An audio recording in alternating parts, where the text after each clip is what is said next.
Hey guys, Fred and Sheila McCoy, Hatfield McCoy Museum, FredMcCoy.com. Sheila's behind the camera. Hi guys, hope you're having a great day. This is part two. Part two. I'll get her to run these two videos one day and the other one the next, so you'll see 1 and 2. But okay, if you want to watch them. Again, some people said some of our videos are too long, so we're going to start cutting them down a little bit. You just have to wait till the next day to finish. So yeah, we're still on this author that had done this interview. And we're responding to it. We're not naming this author right now because we like this guy. He's a likable fella, intelligent fella, but for some reason he's still back in 15 years ago when he wrote his book. He's not caught up with the times, and he's been corrected a couple of times on things. And when we get corrected, we correct ourselves. Sheila and I corrected ourselves 2 times last week, and 1 time will be coming up probably before this video. We don't do nobody no good if we're not willing to correct our mistakes, right, and put out the right information. And Sheila and I was corrected, and we corrected it with the videos and pointed it out and thanked the gentleman who corrected us. Sometimes people don't want named. So sometimes when we correct ourselves and we don't name nobody, that's just because the person doesn't want no notoriety. They're either Hatfield or McCoy, and they're like we used to be. They don't want to take sides. They don't want to take a stand. They don't want to be outspoken. That's not the original family back home. That's us. We didn't ask for them to open up tourism to Pikeville, to Hatfields and McCoys. We didn't ask for that. That was something the politicians did, trying to bring in tourism. right. So don't blame us when we try to take up for our family history that's incorrectly stated. Now, this gentleman, we're not naming him, but he has the duty to correct himself, or at least to not keep saying the things that he said 15 years ago in his book. And he just done it. This is 2024, and he just repeated some of them, along with some more new ones that's not even in his book, and they're wrong. Now, we're going to do it like this for now, and then we're going to watch another interview coming up, and if it consists, if it continues, we'll name him, and we'll bring him to light, because he's no different than nobody else. We all have the responsibility, if we're calling ourselves historians, if we're saying that we're knowledgeable on something, then we need to be knowledgeable on it. And even though it's embarrassing when we don't know it all, or we get caught up in something and say, hey, you were incorrect. Of course. Let's change it though. This is history. This is history. It's bigger than us. It's bigger than our reputation or our egos. I agree. We've got to correct this for the children and grandchildren and people that's in. People to come, that's in the future. So he has an obligation to either not continue to repeat these things or even correct them if he would. When did the McCoys? He says that the McCoys, that the 2 families influenced each other's elections. Well, when we stopped the last video, we was talking about where he said they raided each other's houses and families and stuff. Didn't happen. Didn't happen. I'll go back to that one little point there, guys. The Kentucky law enforcement, Frank Phillips, a state-wide police officer, had Kentucky-wide jurisdiction, which would have been the first Kentucky State police officer, if you want to call it that. Yeah. And this is before the Supreme Court ruled that you couldn't come across from one state to the other and take somebody back. After they ruled that, Frank didn't do that no more. But up to that point, he went over and brought 9 back. While he was there, he killed 2 more. He killed Jim Vance. Now, there's a difference between a raid and going and trying to kill all the witnesses, burn a house down, kill them all, let God sort them out. There's a difference in a raid like that and a posse with warrants in hand going to arrest somebody for crimes that they were indicted for in Kentucky. There's a difference. So he says that there was election influence on both sides.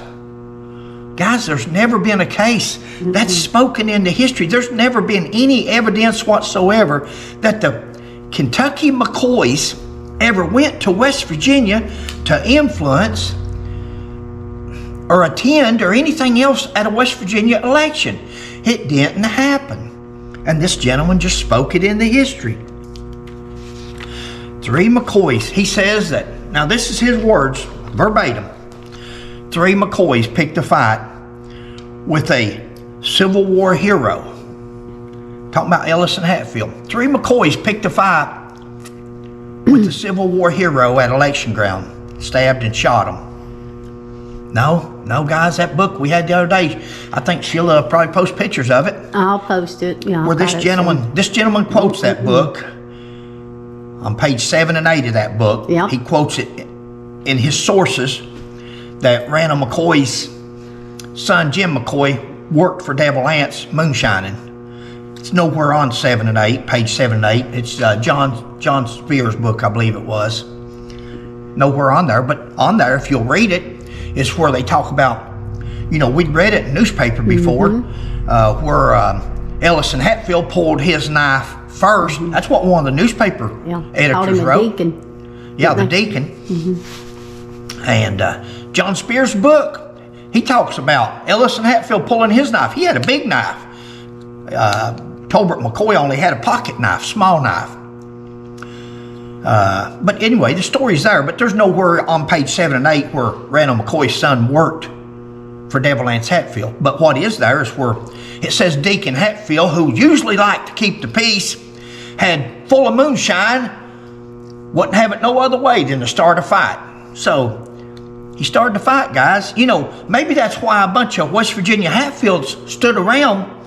There's 2 ways to look at this. They said that Ellis and Hatfield was stabbed 27 times.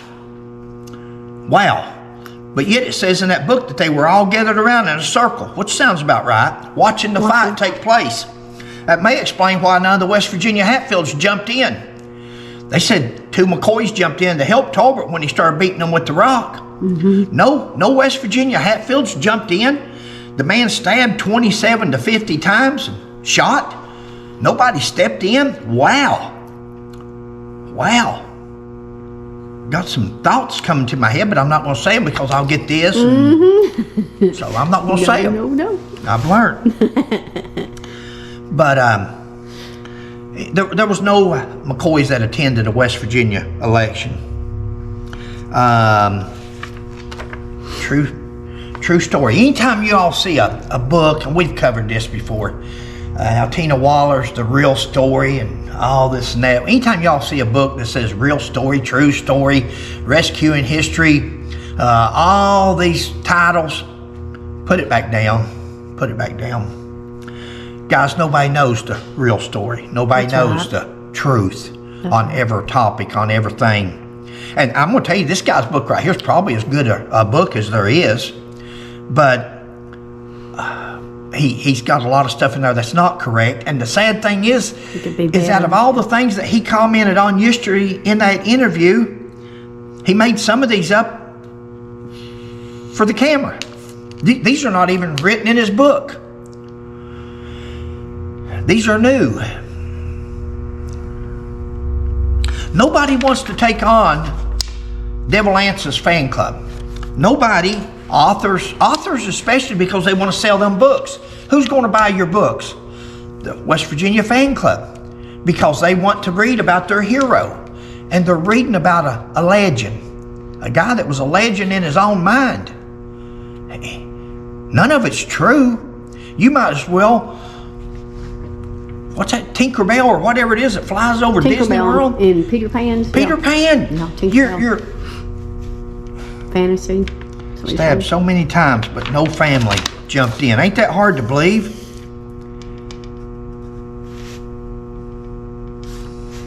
Almost done, guys. You're good.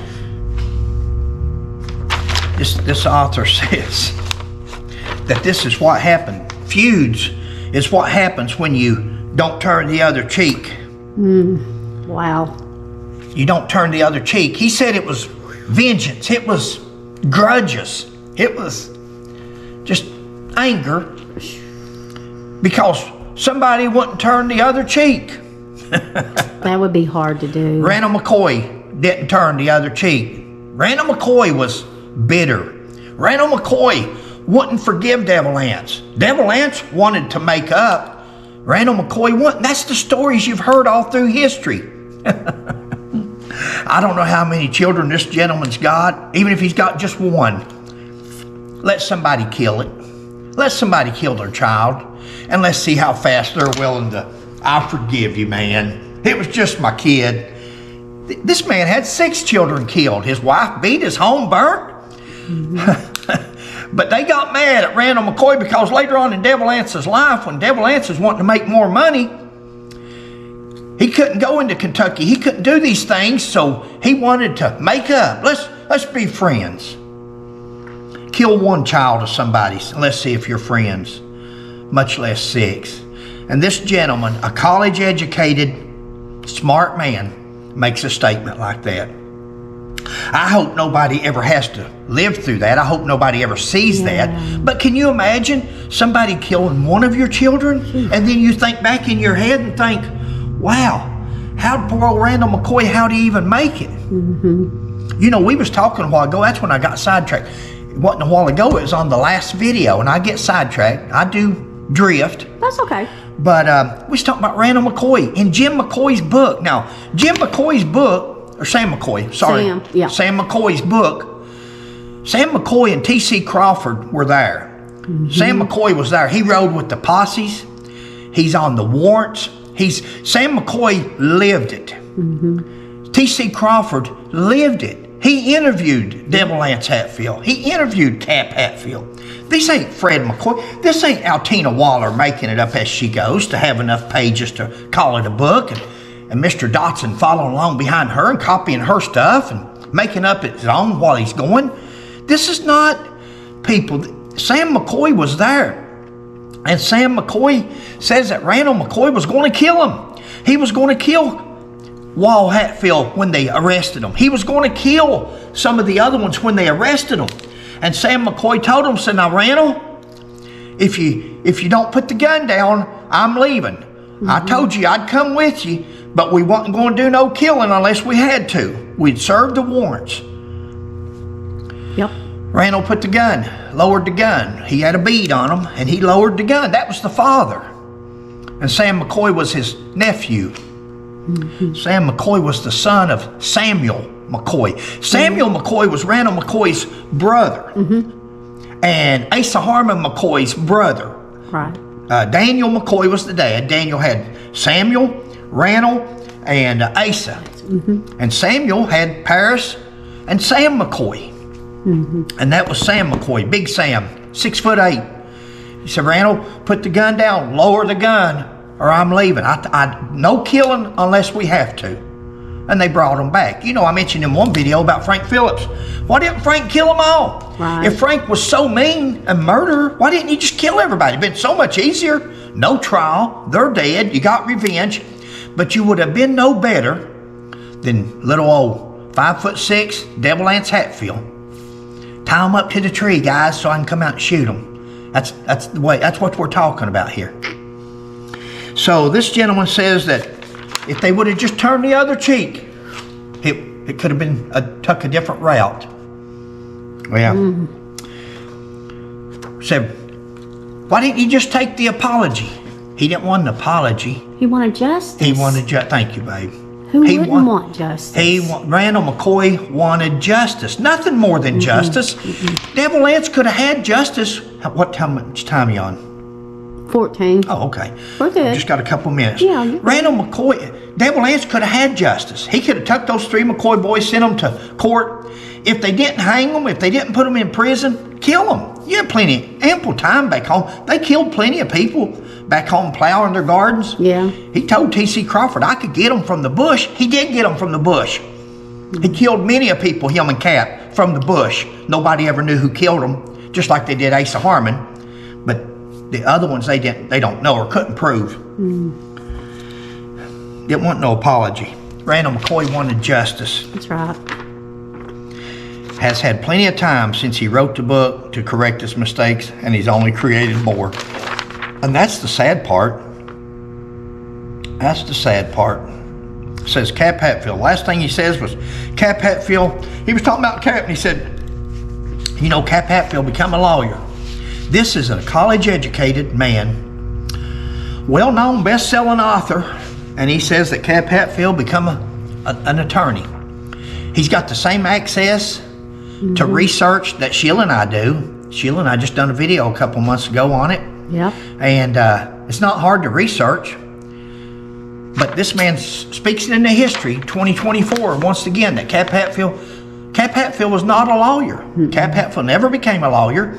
The law school they said he went to didn't exist. Yeah, it's all made up. We could not find anything. And then this gentleman repeats it. He says, timber business. Some of it was because of Randall and Devil Ance's timber business. People in timber business back home. Where's the proof, guys? Where's the proof? Where's the lawsuits? He talks about lawsuits. Where's the lawsuits? We've asked and asked and asked. You all get tired of hearing me probably. There is none. There is none. No, he said Devil Lance went to the law against Randall and them, didn't he? That's the last thing we got. That's the last thing we got. I don't know his exact and words. I'm holding a paper up here. She can't even see what I'm reading. But Devil Lance would go to the law. He wanted to get it into court. This gentleman says that Devil Lance Hatfield wanted to get everything into court. He wanted it settled by a court. All he had to do was turn himself in. They had warrants on him. If he wanted to go to court so bad, all he had to do, him and Cap and Robert E. Lee and Elliott and the rest of them, all they had to do was turn themselves in. I'm sure the Kentucky jury would have listened to the evidence and come up with some kind of a finding. Yeah. Said Devil Lance wanted to get it into court. Devil Lance hid all of his life. West Virginia wouldn't extradite. Supreme Court ruled you couldn't go get it anymore, so he stayed in West Virginia and he stayed safe. Yeah. Guys, it's Fred and Sheila. Sheila will do the closing, and she's going to post a whole bunch of papers, hopefully at the end, to try to prove our case once again. Oh yeah, everything, the pages from the one book over there, and Samuel's, McCoy's records there. Samuel McCoy actually served in the Confederacy. He was with Randall McCoy. He served in the Confederate. He was killed. You probably got a picture of his tombstone. He died during the Civil War. Big Sam's dad did. Samuel, Randall McCoy and Ace's brother, he also died, but he was a Confederate.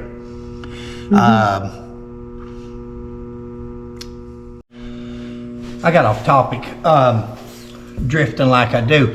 We were talking about Ellis and Hatfield, guys, where this author was talking about Ellison being stabbed by the three McCoy boys and him a war hero. He says Ellison was at the Battle of Gettysburg.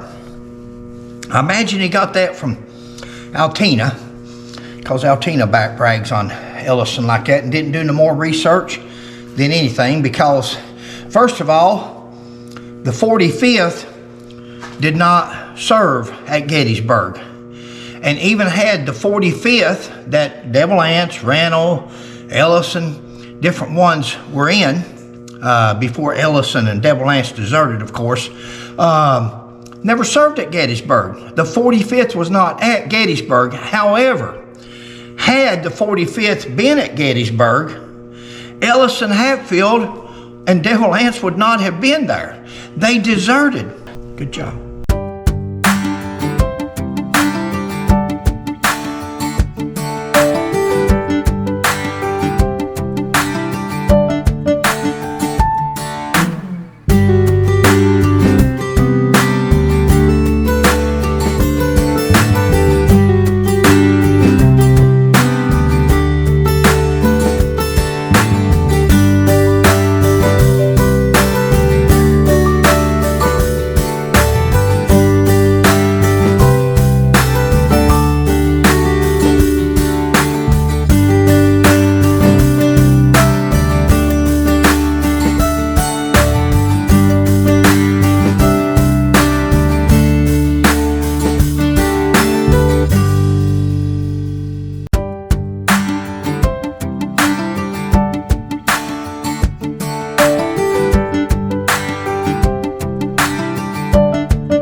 like, subscribe, and share. And we'll catch you on the next one. Bye.